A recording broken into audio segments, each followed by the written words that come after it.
7.80번 문제 풀어보도록 하겠습니다. 7.80번 문제 같은 경우에는요, 이제 바닥 상태의 전자비치에 대해서 어떤 게 틀렸는지, 그리고 그걸 실수를 한 게 있다라면, 만약에 틀린 게 있다라면 올바른 전자배치는 무엇인지 써보라고 되어 있거든요. 그냥 쉽게 말해서 이 원소에 대해서 전자배치를 올바르게 배치해보라 라는 문제예요. 그래서 여러분들이 이제 원소에 대한 전자배치, 각각 어떻게 되어 있는지 잘 알고 있다라면은, 그러니까 규칙에 따라서 잘 알고 있다라면은 충분히 풀 수 있는 문제이기 때문에 간단하게만 얘기를 해서 바로 넘어가 보도록 하겠습니다.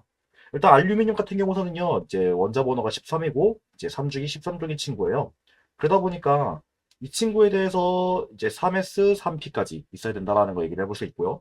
그 싸움 원리를 생각을 하시면서 여러분들이 전자 13개를 채우셔야 돼요. 근데 지금 우리 여기 문제에 주어져 있는 알루미늄을 보시게 된다면요. 지금 EP에 있는 오비탈이지만 6개가 돼야 되는 게 가장 맥시멈일 텐데요. 하지만 지금 알루미늄 같은 경우서는 4개로 주어져 있다는 거. 근데 지금 전자기수는 지금 보시게 되면 총 13개가 맞아요. 그 말은 어떤 거다? 지금 또 보시면 3P에서 원래는 1개 정도 있어야 되는 게 당연할 텐데 지금 2P에 있는 2개가 3P로 옮겨져 있는 모습 보실 수가 있을 거예요. 그래서 만약에 저 알루미늄에 대해서 과연 어떻게 틀렸냐라고 하게 된다면은 싸움 원리 그게 좀 틀렸지 않았을까 좀 얘기를 해볼 수 있지 않을까 싶습니다. 그러다 보니까 전자 개수는 맞지만 배치가 조금 밀려 있다. 그래서 올바르게 하기 위해서 어떻게 해야 될까라고 한다면은 3P에 있는 2개를 2P로 옮겨주시면 되겠습니다. 그래서 ES2, ES2, 1S2, ES2, 그 다음에 2P6, 그 다음에 3S2, 그 다음에 이제 3P에서 1개 이렇게 된다는 거. 그래서 쌓음 올리는 밑에서부터 차근차근 전자를 쌓으셔야 된다는 거. 그 혼주 규칙이랑 파울리 베터 원리 그걸 좀 잘 지키시면서요. 그렇게 차근차근 쌓아 올리는 게 쌓음 올리기 때문에 밑에서부터 다 채우시면서 올라와야 바닥 상태에 전자 배치가 된다는 거 인지를 해주시면 되겠습니다. 자, 그 다음으로 이제 붕소를 보시게 될 텐데요. 붕소 같은 경우는 이 친구는 2주기 13쪽일 거예요. 이 친구는요. 그 원자 번호는 5번일 텐데요. 원자 번호 5번이라는 것은 이제 전자 5개로 있어야 될 친구일 텐데요. 하지만 지금 보시게 되면은 EP에 대한 EP 오비탈에 있는 전자가 굉장히 많아요. 원자 번호가 5번이라 해서 오비탈 맨 끝에 있는 그 개수가 5개여야 된다라는 법은 없어요. 그렇죠? 그리고 애초에 저렇게 전자가 너무 많은 거는 뭐 이상한 상태가 되겠죠? 우리가 원하는 거는 이제 이 중성 원자에 대한 바닥 상태의 전자 배치를 얘기하고 있는 거기 때문에 이온 상태를 묻는 건 아닐 것이다. 그래서 중성 상태의 봉소 전자 배치를 얘기해 보시면 되고요. 이 친구에 대해서 이제 뭐가 틀렸는지 얘기를 해보자라고 하게 된다면은 전자가 좀 많아요. 그래서 저 전자의 수를 조금 줄여봅시다. 그래서 줄이게 되게 되면은 올바른 이제 바닥 상태의 전자 배치는 어떻게 되느냐? ES2, ES2, 잎이 1개만 있다라는 거. 이렇게 여러분들이 인지를 해주시면 되겠습니다. 자, 그럼 마지막으로 이제 붕소인데요. 그 붕소라고, 불소? 아니지. 그, 플로린. 플로리라는 친구인데요. 플로리는 2주기 17쪽이에요. 2주기 17쪽이고요. 그리고 이제 원자 번호는 9번이에요. 그 말은 즉슨 이제 전자가 9개로 이제 전자 배치를 구성을 하셔야 된다는 거. 그좀 인지를 해주시면 되겠는데요. 근데 지금 보시게 되면은 이 P가 6개로 꽉 차 있는 상태예요. 우리가 이렇게 되면은 전자 10개이기 때문에 아마 이렇게 되면은 이제 플로린 이온이 될 거예요. 그쵸? 그러니까 플로리나 이온이 될 거기 때문에 그러다 보니까 전자 한 개를 뺄 필요가 있어요. 아무튼 이 친구는 어떻게 전자 배치가 틀렸냐라고 하게 된다면요. 봉소처럼 마찬가지로 전자가 하나 많아요. 그렇다 보니까 전자 한 개를 줄임으로 통해서 저 플로린에 대한 그 바닥 상태 전자 배치는 어떻게 되느냐라고 하게 된다면은 1s2, 2s2, EP 5가 된다라는 거. 그렇게 얘기를 해볼 수가 있겠습니다. 따라서 7.80번 문제에 대해서 각각 왜 틀렸는지 그리고 어떻게 올바르게 해야 되는지에 대해서 답을 얘기하게 된다면은 알루미늄은 싸움 원리가 틀렸고 그리고 전자 배치를 다시 올바르게 하자면은 다음과 같이 이렇게 구성할 수 있다는 거 얘기해 볼 수 있고요. 나머지 붕소랑 플로리 같은 경우에는 전자가 바닥 상태일 때보다 더 많이 있다라는 거. 그래서 다시 전자를 빼가지고 올바른 전자 배치를 형성하게 된다면은 다음과 같이 이런 식의 모습으로 배치를 할 수가 있겠다. 라는 거를 얘기를 해볼 수가 있겠습니다. 그렇게 해서 빠르게 7.80번 문제 맞춰보도록 하고요. 만약에 이 개념에 대해서 많이 어렵다라고 하시는 분들은요, 아마 이제 화학 기초에 대한 개념에 대해 좀 더 많이 복습이 필요하신 분들일 거예요.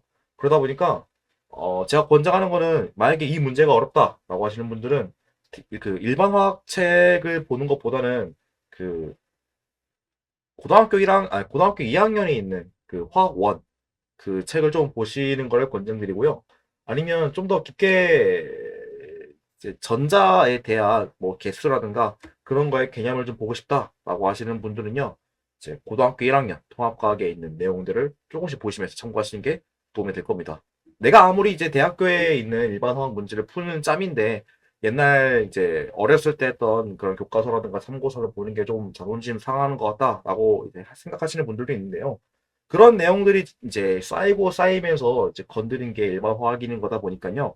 만약에 일반 화학 문제를 보는 거에 대해서 조금 어렵다라고 한다면은 한 탭을 조금 낮춰서 그 이제 낮은 학년에 있는 서적이랑 같이 보시면서 공부를 해보시는 거를 권장드리겠습니다. 그게 훨씬 나아요. 괜히 이제 일반 화학책만 뚫어져라 보시면서 고생을 하시는 것보다는 그 이전에 있는 이제 이전 학년의 서적과 같이 함께 참고를 해서 보시는 걸 권장드리겠습니다. 그래서 급할수록 돌아가라는 말 명심하시면서 7.80번 문제 맞춰보도록 하고요. 그 다음으로 7.82번 문제 한번 풀어보도록 하겠습니다.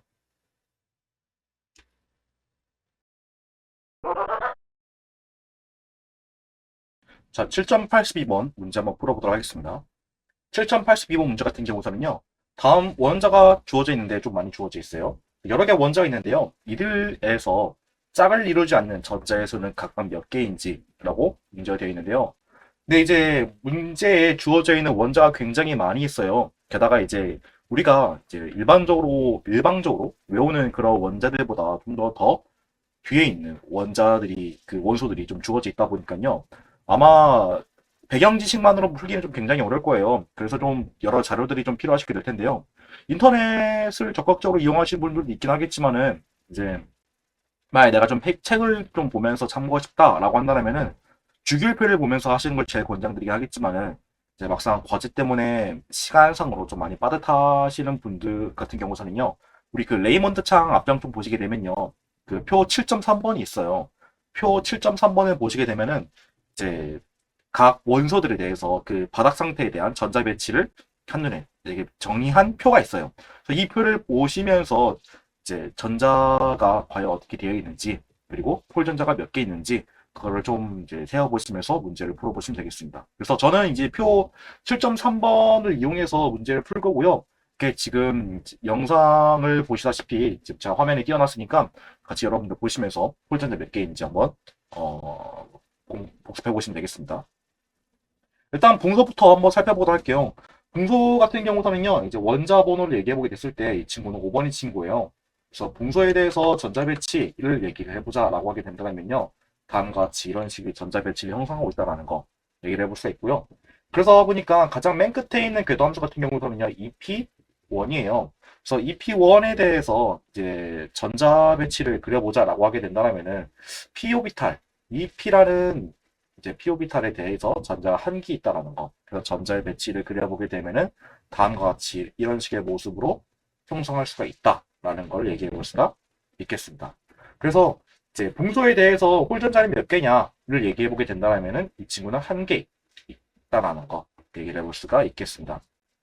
여담으로 지금 문제에서 짝을 이루지 않는 전자의 수에 대해서 얘기를 해보게 되는데요. 짝을 이루지 않는 전자, 뭘 의미하는 거냐라고 하게 된다면요. 짝을 이루지 않는, 그러니까 말 그대로 홀전자입니다. 홀로 있는 전자. 그래서 홀전자를 의미하는 거기 때문에 그래서 짝을 이루지 않는 다음과 같이 이렇게 홀로 남아있는 이 짝을 이루지 않는 그런 전자를 찾아서 개수를 얘기해 보시면 되겠습니다. 그렇게 어렵지 않다라는 거 너무 걱정하지 않으시면 될 것 같고요. 그래서 아무튼 동서는 한 개라는 거 이렇게 이해해 주시면 되겠습니다. 자, 그 다음으로 이제 네온에 대해서 살펴보도록 할 건데요. 네온 같은 경우서는 이제 원자 번호 10번인 친구고요. 이 친구는 이제 비활성 기체예요. 18쪽 원소이다 보니까 비활성 기체여가지고요. 그럼 비활성 기체, 그러니까 18쪽 원소들의 가장 큰 특징은 해당 주기에 대해서 이제 배치할 수 있는 전자가 최대로 채워져 있다는 거 얘기를 해볼 수 있는데요. 이제 이 주기 같은 경우에 대해서 EP가 가장 맨 끝에 있는 궤도함수일 텐데 걔를 최대로 메꿨습니다. 6개로요. 그래서 이거를 그림으로 좀 표현해보자라고 하게 된다면 어떤 식으로 그림을 그려볼 수 있게 되느냐, 이 P라는 궤도함수가 있게 되고 거기에 전자가 6개로 이렇게 다음과 같이 풀로 채워져 있다는 거. 전자를 채울 때는 이전에도 아마 제가 언급을 드렸을 것 같긴 한데요. 파울리, 베타 원리랑 혼두 규칙, 그리고 싸움 규칙, 싸움 원리, 걔들에 대한 세 가지 규칙을 최대한 지키면서 전자 배치를 해야 된다는 거. 간혹 예외가 있기는 해요. 예외가 있기는 하긴 하겠지만은 일방적으로 그 세 가지 규칙을 최대한 지키시면서 전자 배치를 하셔야 된다는 거. 파울리 베타 원리 같은 경우에서는 이제 한 박스에 전자 최대로 2개밖에 못하고 위아래로만 할 수 있다는 거. 그 다음에 혼주 규칙 같은 경우에서는 최대한 홀 전자를 많이 두게. 그러니까 뭐 살짝 포커 같은 걸로 얘기해 보게 된다면 여러분들 패 돌릴 때 각 플레이어들마다 일단 먼저 한 장씩 돌리잖아요. 그런 느낌으로 해주시면 된다는 거 이해해 주시면 되겠습니다. 아무튼 돌아와가지고, 그래서 네온 같은 경우에서는 홀전자가 몇 개냐라고 하게 된다면은 없기 때문에 네온의 내용 홀전자는 0개다 라고 얘기해 볼 수가 있겠습니다. 자, 다음 원자로 넘어가서 인에 대해서 얘기해 볼 건데요. P는 인이고요. 원자 번호 같은 경우서는 15번입니다. 그래서 15번이기 때문에 3주기에 해당한다는 거 얘기해 볼 수가 있고요. 얘에 대해서 이제 가장 맨 끝에 있는 궤도 함수를 얘기해 보게 된다면요. 3P입니다. 3P 오비탈이고 전자가 3개 있다는 거. 그래서 이 친구에 대해서 전자 배치를 그려보게 된다면은 우리 그 혼주 규칙에 의해서 각 박스마다 한 개씩 배치를 시킬 수가 있다는 거. 다음과 같이 그래서 이는 이런 모습으로 전자 배치를 해볼 수가 있겠습니다. 그래서 홀전자 수를 얘기해 보게 된다면은 지금 각 박스마다 한 개씩 있기 때문에 총 3개가 있다는 거. 이렇게 얘기를 해볼 수가 있겠습니다. 그래서 이는 총 3개가 있다는 거 설명을 해볼 수가 있고요. 그 다음에 이제 다음 원자로 SC. 이 친구는 스칸듐인데요. 스칸듐 같은 경우서는요, 아마 여러분들이 알고 있는 그 원자를 좀 넘어왔을 거예요. 그래서 스칸듐에 대해서 얘기해 보게 된다면요, 이 친구는 원자 번호가 21번인 친구고요. 21번이다 보니까 이 친구는 4주기에 해당하고 있는 친구라는 것을 얘기해 볼 수 있고, 그 가장 맨 끝에 있는 궤도함수 같은 경우서는요, d 오비탈이 있습니다. 3d 오비탈이에요. 3d 오비탈이기 때문에요, 이 친구에 대해서 전자 배치를 그려보자라고 하게 되면은 3d니까 이제 우리 자기양자수에 의해서 박스가 총 5개가 있을 거라는 거 얘기를 해볼 수가 있고, 그 중에서 전자가 1개 있기 때문에 하나에다가 전자 하나를 다음과 같이 이렇게 그려서 전자 배치를 시키겠다는 거 얘기해 볼 수가 있겠습니다. 그래서 이때에 대해서 홀전자는 몇 개냐를 얘기해 보게 된다면은 3D에 전자 하나밖에 없기 때문에 홀전자는 달랑 1개가 있다라는 거를 얘기해 볼 수가 있겠습니다. 그래서 스칸듐 같은 경우서는 홀전자가 1개가 있다라고 얘기해 볼 수가 있겠습니다. 자, 그 다음으로 넘어가서 망가니즈에 대해서 얘기해 볼 건데요. 망가니즈. 이 친구는 MN으로 이렇게 쓰기도 하고요. 그 원자 번호는 25번입니다. 원자 번호가 25번인 MN, 망가니즈고요. 이 친구 같은 경우서는 가장 맨 끝에 있는 궤도함수 같은 경우서는 3D입니다. 3D 오비탈이고 전자는 총 5개가 있습니다. 그래서 이 친구에 대해서 그림을 좀 그려보자라고 하게 된다면은 하나, 둘, 셋, 넷, 5개라는 3D 오비탈이 있고요. 혼트 규칙에 의해서 이제 홀전자 위주로 일단 전자 배치를 시켜보게 되면은 하나, 둘, 셋, 넷, 5개 이렇게 있다라는 거 얘기를 해볼 수가 있겠습니다.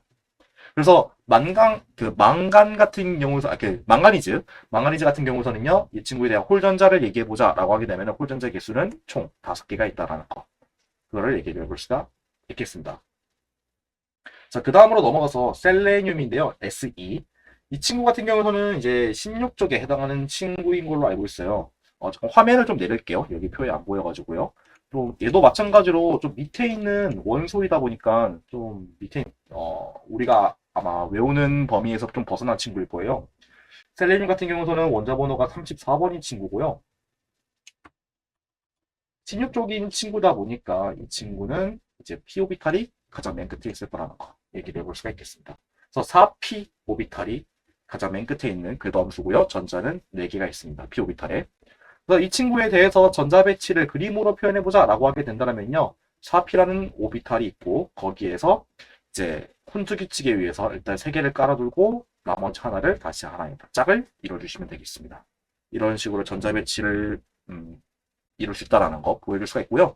그래서 셀레늄에 대해서 홀전자 수는 몇 개냐라고 얘기를 해보게 된다면은 하나, 두 개가 있기 때문에 총 두 개다라고 두 개다라고 얘기를 해볼 수가 있겠습니다.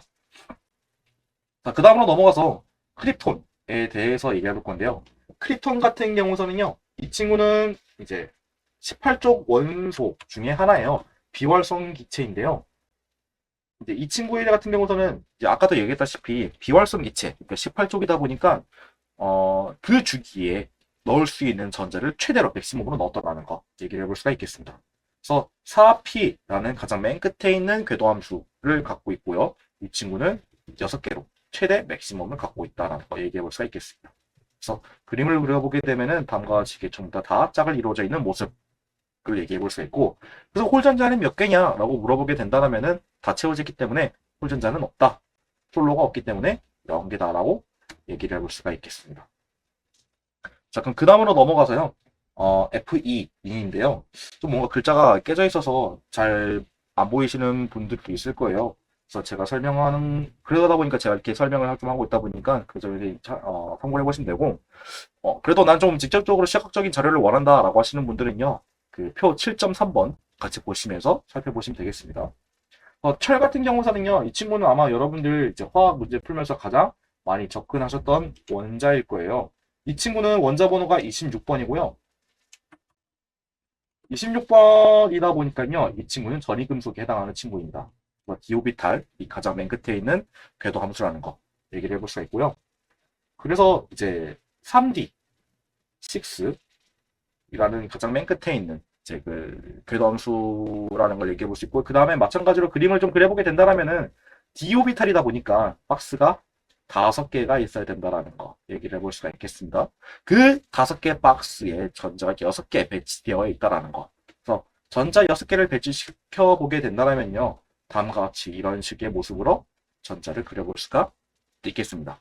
그래서 철 같은 경우서는요, 홀전자가 몇 개냐라고 얘기를 해보게 된다면요, 하나, 둘, 셋, 네 개, 총 4개가 있다라는 거. 그거를 얘기해 볼 수가 있겠습니다. 그래서 이렇게 비슷한 뉘앙스로 여러분들이 이제 문제를 계속 풀어보시면 되겠고요. 그 다음으로 이제 카드뮴, Cd인데요. 카드뮴 같은 경우서는 이제 원자 번호가 48번인 친구입니다. 원자 번호가 48번인 친구라서 아마 꽤 좀 길 텐데요.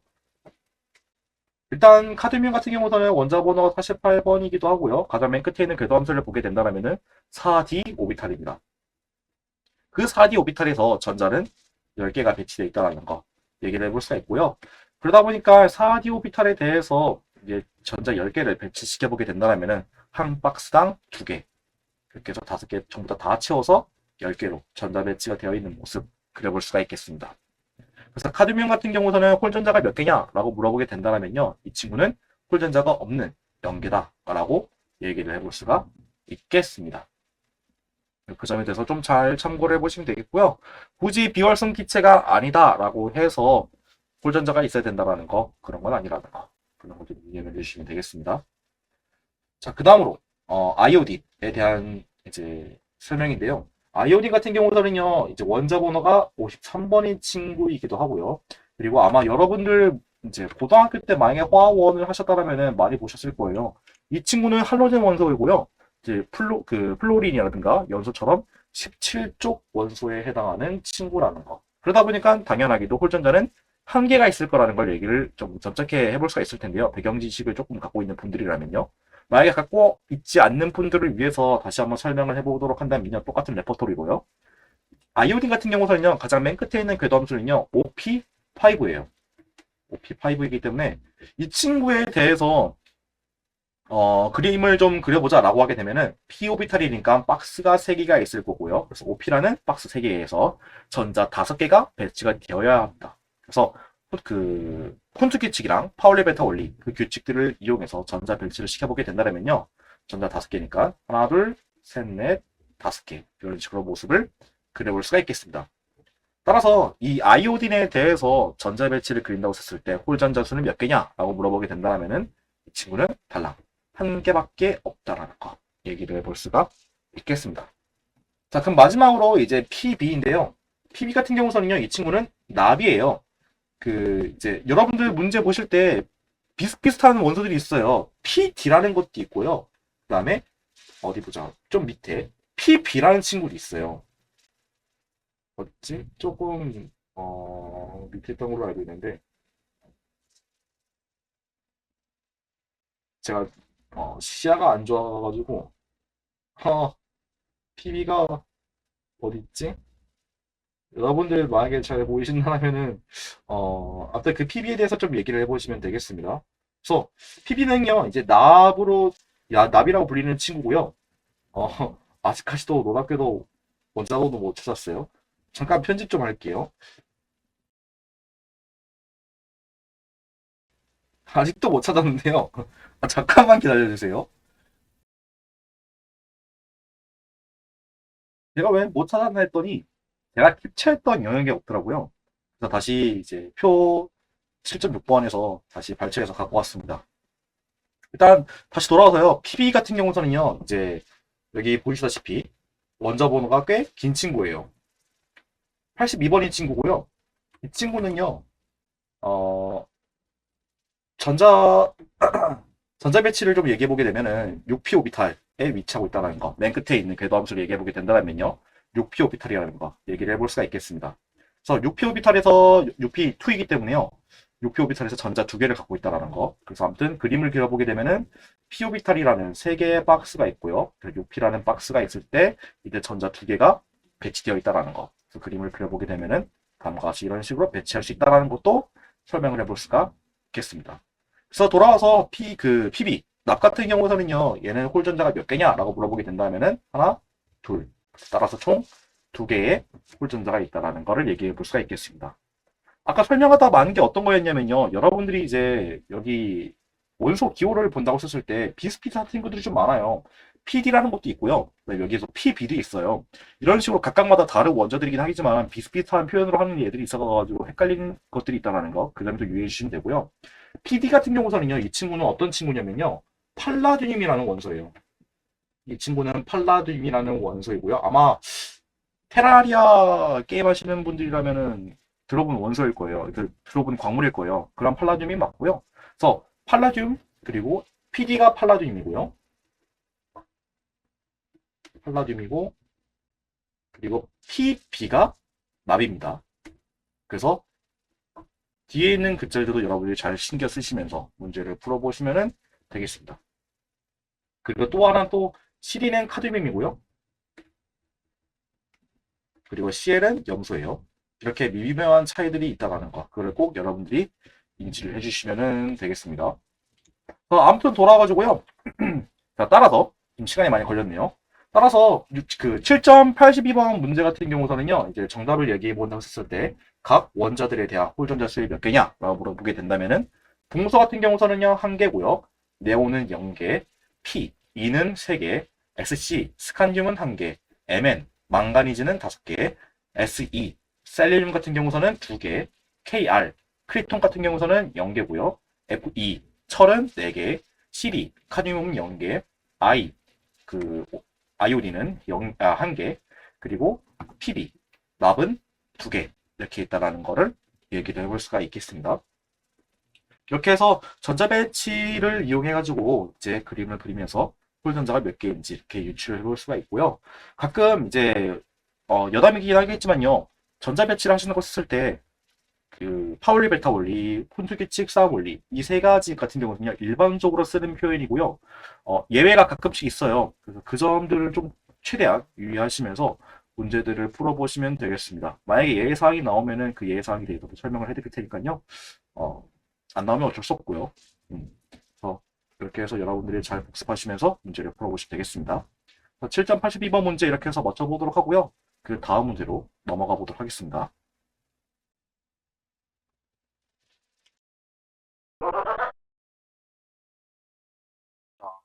7.84번 문제 한번 풀어보도록 하겠습니다. 7.83번 문제 같은 경우서는요. 각 원소의 바닥 상태의 전자 배치를 쓰라고 되어 있는데요. 솔직히 까놓고 말해서, 이제 아까 앞선 문제에서 얘기했던 그 표 7.3번 있잖아요. 걔를 보면서 솔직히 문제를 풀려 보셔도 되기는 하는데, 그러면 너무 답을 보고 그냥 100개 쓰는 것과 다를 바가 없잖아요.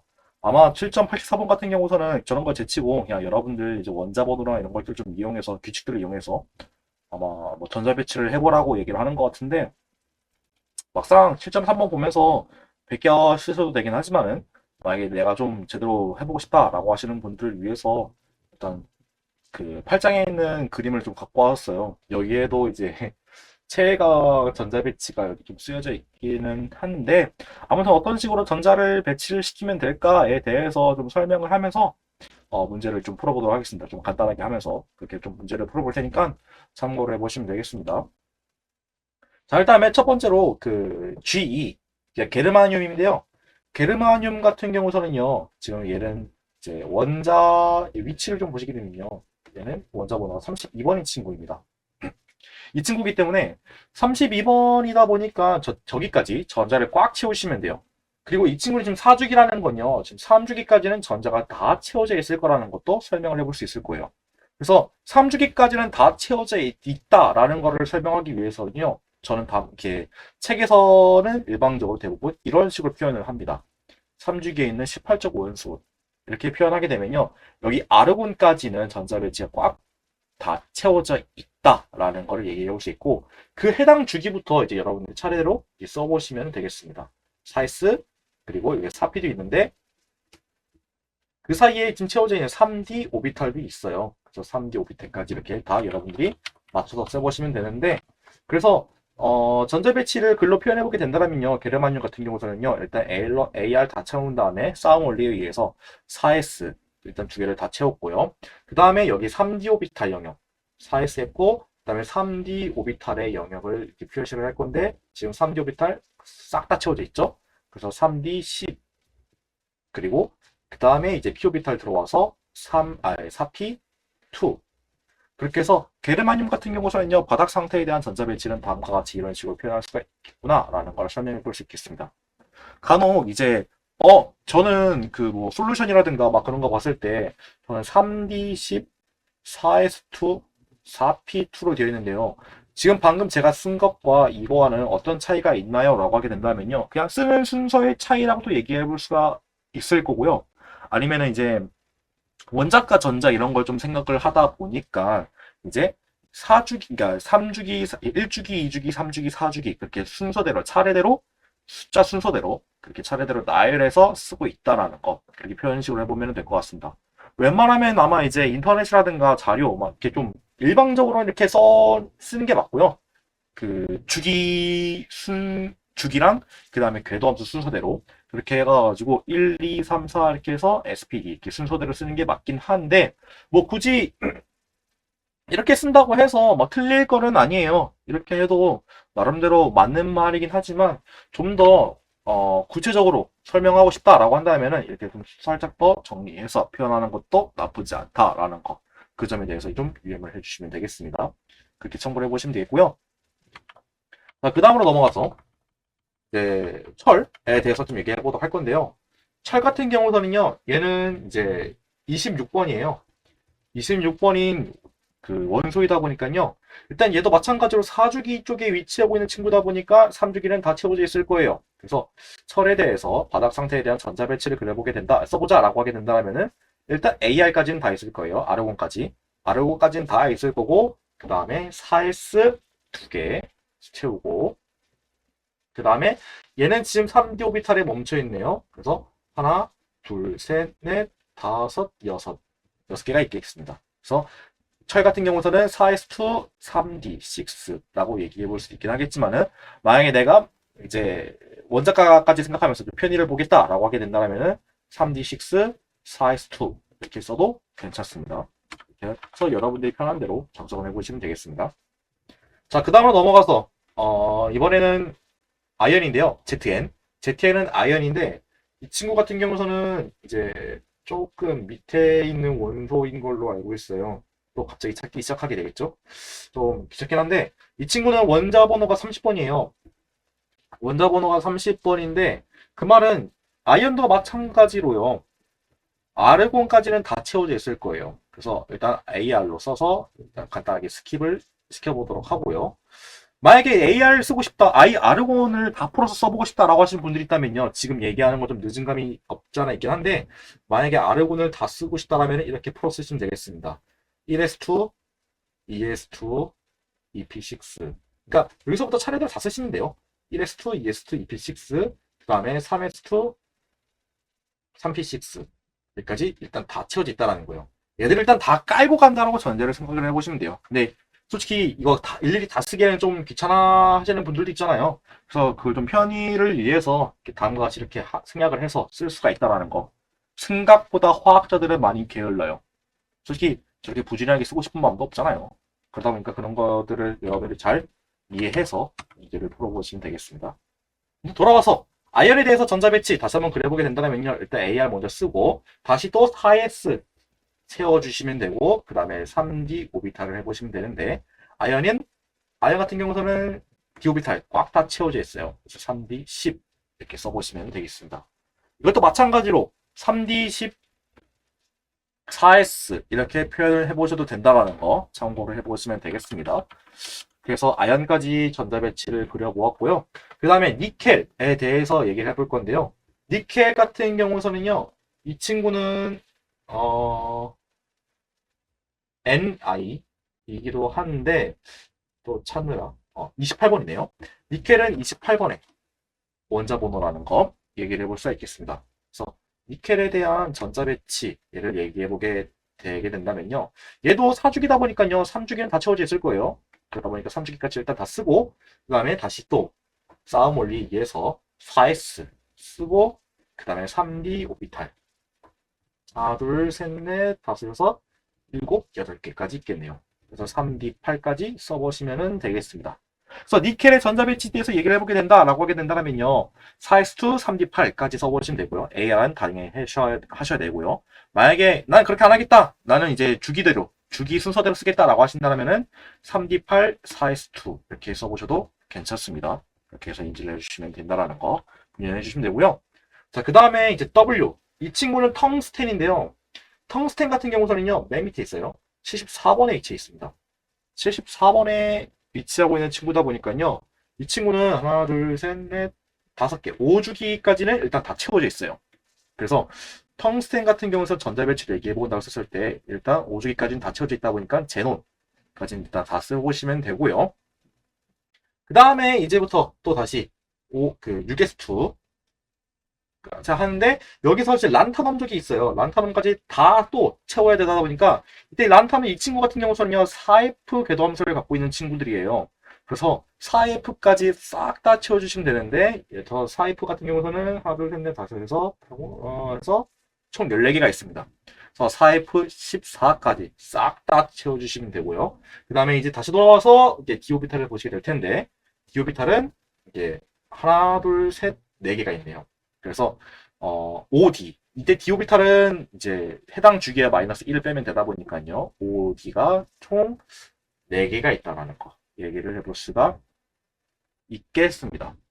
따라서 텅스텐 같은 경우서는요. 전자배치를 그린다고 썼을 때 제논에 대해서 일단 다 쓰시고요. 그 다음에 이제 6S, 4F14, OD4 이렇게 하시면 되고 만약에 이것도 마찬가지로 주기 순서대로 쓰고 싶다라고 하시는 분들은요. 4F14 먼저 다 쓰시고요. 그 다음에 OD4, 6S2 이렇게 쓰셔도 괜찮다라는 거 참고를 해보시면 되겠습니다. 마지막으로 이제 TL인데요. TL 같은 경우서는요. 탈륨인 걸로 알고 있어요. 탈륨. 원자 번호는 81번인 친구고요.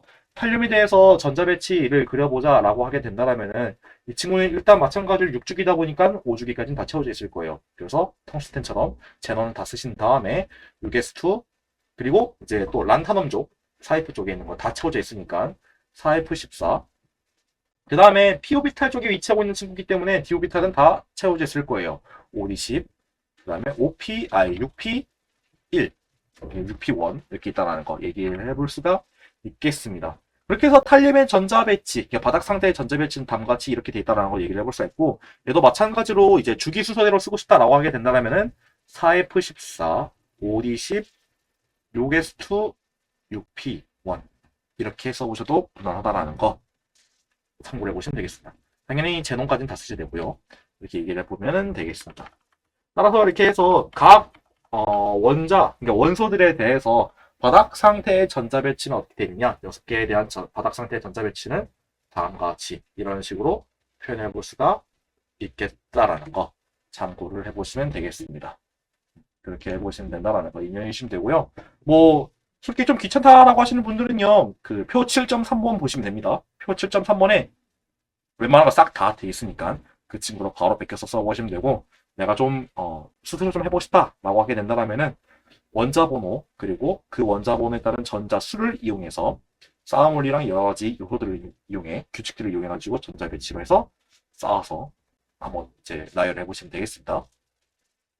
자, 이렇게 해서 7.84번 문제 이렇게 맞춰보도록 하고요. 그 다음 문제로 넘어가 보도록 하겠습니다.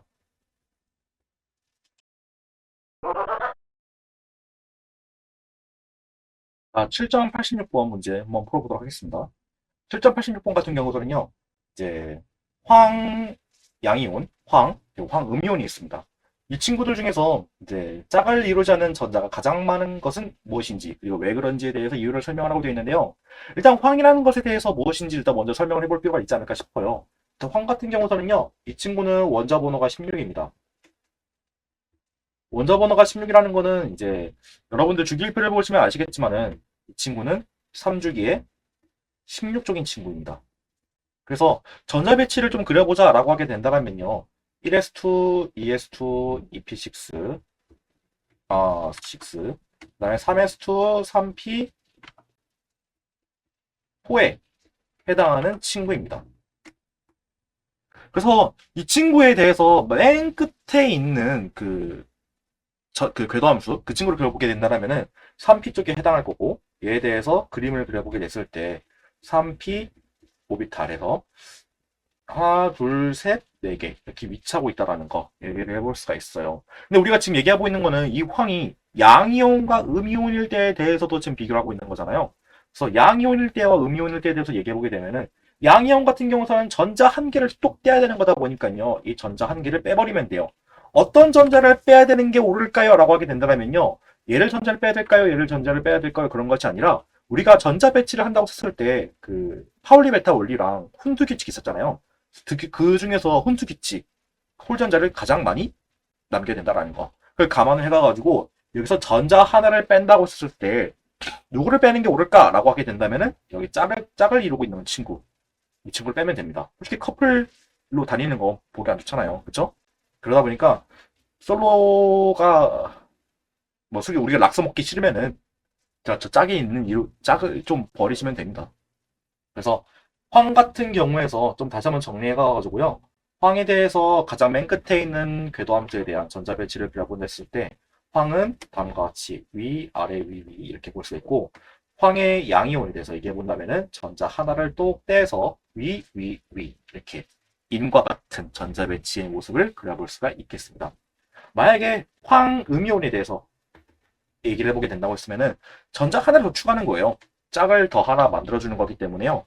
그래서 여기 양황에 대한 전자 배치에다가 짝을 하나 더 추가하면 된다는 거. 그래서 음이온에 대해서 전자 배치를 그려보게 된다면은 이 친구는 위아래, 위아래, 위 이렇게 된다는 거를 얘기를 해볼 수가 있겠습니다. 그래서 여기에서 지금 홀전자는 그러니까 짝을 이루지 않는 전자, 아까도 얘기했다시피 홀전자가 많은 게 뭐냐라고 물어본 건데요. 또 홀전자의 개수를 각각마다 세워보게 된다면은 그 중성 상태일 때 황에 대해서는요. 얘는 홀전자가 2개 있고요. 양이온은 3개, 그 다음에 음이온은 1개 있습니다. 그럼 결국엔 답이 나왔네요. 이 세 원소들에 대해서, 원자들에 대해서 그 홀전자가 가장 많은 친구는 어떤 상태냐라고 물어보게 된다면은 양이온 상태일 때, 양이온 이렇게 좀 말이 잘 안 되네요. 양이온 상태일 때에 대한 황이 홀전자가 많이 갖고 있을 것이다 라는 거 얘기를 해볼 수 있다라는 거 설명해 볼 수 있겠습니다. 그 이유에 대해서 얘기를 해보게 된다면은 전자 배치를 그린다고 했을 때 다음과 같이 이런 식으로 홀전자가 많이 되어 있는 인의 상태와 인과 같은 전자 배치를 그린다라는 것도 얘기해 볼 수 있고, 전자를 뺀다고 했을 때 양이온에 대해서 전자를 뺀다고 했을 때 전자를 제거할 때 혼수 규칙을 지키며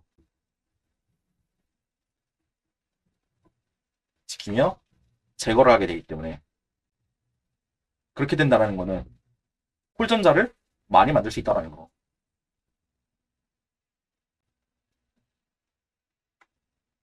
그래서 전자 하나를 빼니까 세 개로 홀전자를 많이 만들 수 있기 때문에 그 황에 대한 양이온 상태를 보게 되면은 홀전자 세 개로 가장 많이 존재하고 있을 거다라는 거를 얘기를 해볼 수가 있겠습니다.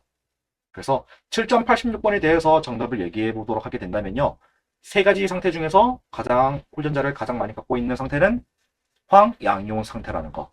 그리고 그 이유는 이제 혼드 규칙에 의해서 그 전자를 빼게 됐을 때 세 상태 중에서 얘가 가장 많이 존재하고 있기 때문이라는 거. 이렇게 설명을 해볼 수가 있겠습니다.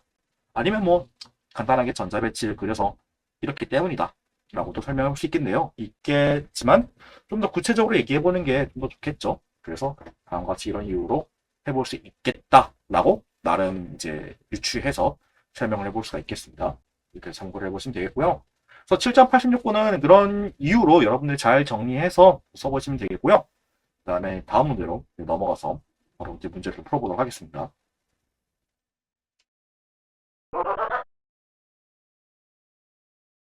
자, 7.92번 문제인데요. 7.92번 같은 경우서는요, 싸움 원리를 이용해서 태그네튬의 바닥 상태의 전자 배치를 쓰라고 되어 있는데요. 일단 그 번역 이슈에 대해서 살짝 좀 정리를 좀 해보자면요. 태그네튬이 아니라 테크네튬이에요. 살짝 번역 이슈라서 뭐 솔직히 뭐 태그니까 뭐 상관없지 않을까 싶긴 한데 근데 아니다 다를 것 같다. 이건 테크니까 태그가 아니에요. 살짝 좀 이상할 것 같은데 테크네튬입니다. 그냥 뭔가 잘못 번역되어 있네요. 어쩔 수 없다라는 거 여러분들이 좀 양해를 해주시면 되고요. 아무튼 테크네튬에 대한 바닥 상태 전자 배치를 쓰라고 됐을 때 테크네튬은 누구냐라고 하게 된다면요. 일단 원소 기호를 얘기해보자라고 하게 됐을 때 테크니까 TC입니다. 테크. 그래서 TC라는 거 참고해 보시면 되고요. 여기 주기율표 제가 예시로 또 다시 갖고 왔어요. 그래서 여기 주기율표에서 TC를 찾아보게 된다면요. TC는 여기 원자 번호 43번에 위치해 있습니다. 그래서 이 친구에 대해서 싸움 원리를 이용해 가지고 바닥 상태에 대한 전자 배치가 어떤 건지 한번 써보자라고 되어 있는데요. 뭐 이것도 마찬가지로 여러분들이 표 7.3번을 보시면 바로 풀 수 있긴 하겠지만은 그렇게 하면 좀 재미가 없겠죠. 그래서 해당 주기율표를 좀 보면서 같이 한번 처음부터 차근차근 싹 다 표시를 해보도록 하겠습니다. 싸움 원리를 하셨으니까. 싸움 원리를 한다는 거는 우리가 그 이제 궤도함수에 대한 에너지 낮은 것보다 차례대로 해서 전자 배치를 해서 표현해 보시면 되겠는데요. 일단 그럼 처음부터 해보게 된다면은 일단 1주기부터 차례대로 해보셔야 되겠죠. 그래서 1주기에 2개, 1s2 이렇게 먼저 그려보시게 되고요. 그 다음에 2주기에 있는 ES, ES2 그려보면 되고 그 다음에 이제 EP 오비탈이 될 텐데요. EP 오비탈은 6개가 있으니까 EP6가 될 겁니다. 이렇게 그려볼 수 있다는 거 참고해 보시면 되겠고요. 그 다음에 이제 3S 3주기가 될 거고요. 3S는 2개가 있으니까 3S2 그 다음에 3P 오비탈 같은 경우서는 6개가 있으니까 3P6가 되겠습니다. 자, 그 다음에 4S가 될 건데요. 4S 칼륨, 칼슘, 칼륨, 칼슘. 그래서 4S2까지 일단 먼저 써시면 되고, 그 다음에 이제 D오비탈로 넘어가게 될 텐데요. D오비탈 같은 경우서는 여기서는 4D가 아니라 3D 오비탈로 존재를 하고 있을 거기 때문에 3D10까지 해보시면 되겠습니다. 그 다음에 이제 3D 끝났으니까 다시 돌아와서 4P 오비탈로 여러분들이 써보시면 되겠고요. 4P 오비탈은 6개가 있으니까 4P6까지 여러분들이 써보시면 되겠습니다. 그렇게까지 4주기까지는 다 그렸고요. 그 다음에 이제 5주기를 여러분들이 이제 해보시면 되는데요.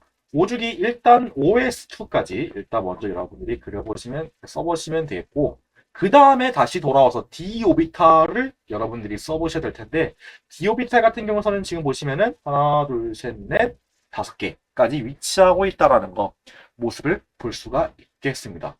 그래서 이 친구 같은 경우서는 4D 오비탈이거나 보니까요. 4D 5까지 여러분들이 이렇게 해서 싸움 원리로 차근차근 해서 다 표현할 수가 있다라는 거 참고를 해보시면 되겠습니다. 싸움 원리를 이용해서 이렇게 천천히 이렇게 전자 배치를 했는데요.